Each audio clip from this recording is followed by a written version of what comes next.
What species of homicide is this? Is there in law such a thing as voluntary manslaughter? No. A person cannot justify killing if he can, by any means, make his escape. He that commits a cruel act voluntarily is guilty of malice aforethought. And malice was very much on these prisoners' minds. By the very act of loading their muskets with powder and ball, they have proved this. They stand condemned by their own actions.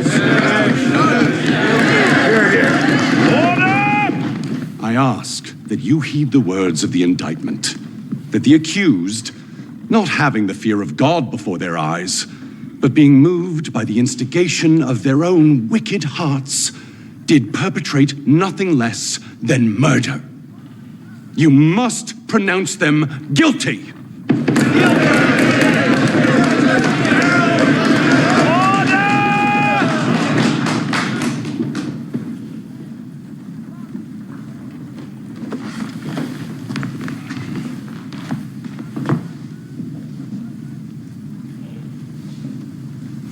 I am for the prisoners at the bar.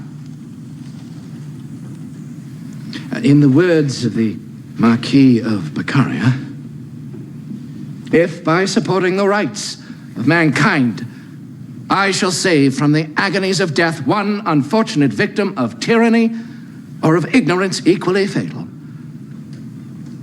his blessings will be sufficient consolation to me for the contempt of all mankind. When people are taxed without representation, they are sometimes to feel abused. And sometimes they may even rebel. But we must take care, lest, borne away by a torrent of passion, we make shipwreck of conscience. Prisoners must be judged solely upon the evidence produced against them in court and by nothing else. And the evidence we have heard speaks plainly enough, gentlemen. A sentry's post is his castle, and to attack it by English law is an illegal act. Soldiers so assaulted may defend themselves to the death.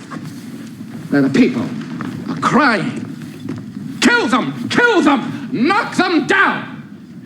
And they're heaving sharp, cutting ice, oyster shells, clubs. What are they to do? Behave like stoic philosophers lost in apathy? Disregard these uniforms.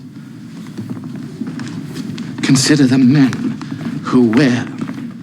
Consider yourselves in such a situation and judge if a reasonable man would not fear for his life.